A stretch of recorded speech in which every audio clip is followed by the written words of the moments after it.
General কম্পার্টমেন্টে উঠলে বহুদিন শুনতে পেয়েছি, আরে না না, আমার ওয়াইফ কিছু করে না, শুধুই হাউস ওয়াইফ। দুজনের ইনকাম হলে তো আর দেখতে হতো না, টানতে আমাকেই হয় সবটা।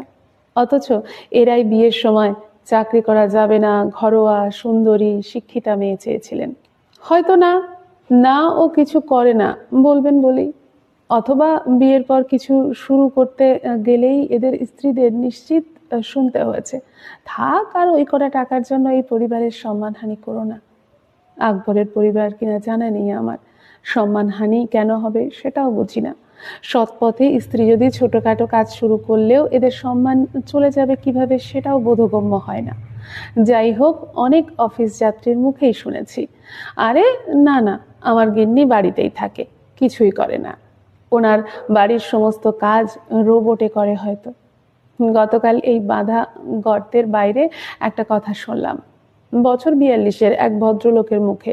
বললেন, অফিস থেকে ফেরার সময় রুটি তরকারিটা কিনে নিয়ে যাই আমি, ওই বাসুদেবের দোকান থেকে কিনি।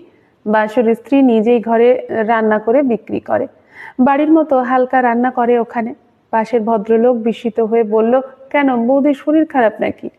এই ভদ্রলোক বললেন, না না, শরীর খারাপ হতে যাবে কেন, ও তো সারাদিন প্রচুর পরিশ্রম করে, বাড়ির সব কাজ ও একা হাতেই করে, রাতের দিকে একটু বই পড়ে, দুটো সিরিয়াল দেখে, ওইটুকু ওর নিজের সময়।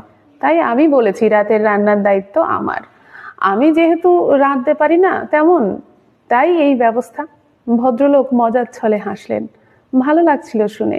কেউ তো ভাবে তার বাড়িতে অনেক কাজ থাকে, আরেকজন কিছু না করা মানুষ সারাদিন বিশ্রাম না নিয়ে সেগুলো করে চলে নির্বিকারে।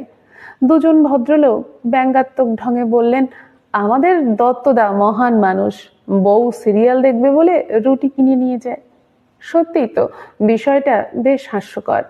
হাউস ওয়াইফকে আবার ছুটি দেওয়া, আরে ওরা তো 24 ঘন্টা ছুটিতেই থাকে। আমার স্টেশন এসে গেছিল, নেমে গেলাম। ভিড়ে পা মেলাতে মেলাতে ভাবছিলাম, কিছু মানুষকে এখনো বড় সম্মান করতে ইচ্ছা করে, হোক সে অপরিচিত, তবুও মনে দাগ রেখে যায়। হাউস ওয়াইফরা বোঝেন ঘর সামলানো কতটা কঠিন, আর কর্মরতা মহিলারা বোঝেন দুটোকে সামলানো কতটা কঠিন।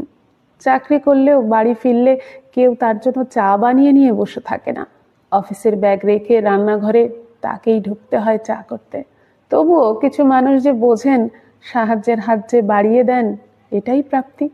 এই জেনারেশন অবশ্য যথেষ্ট বোঝে, দুজনে চাকরি করলে বাড়ির কাজ সন্তান সামলানো দুজনে ভাগ করে নেন। আগের জেনারেশনের মতো নিজেকে জমিদার বা স্ত্রীকে কৃতদাসী ভাবেন না। এ জেনারেশনের এই ভালো দিকটা নিয়ে আলোচনা কমই হয় অবশ্য। নমস্কার।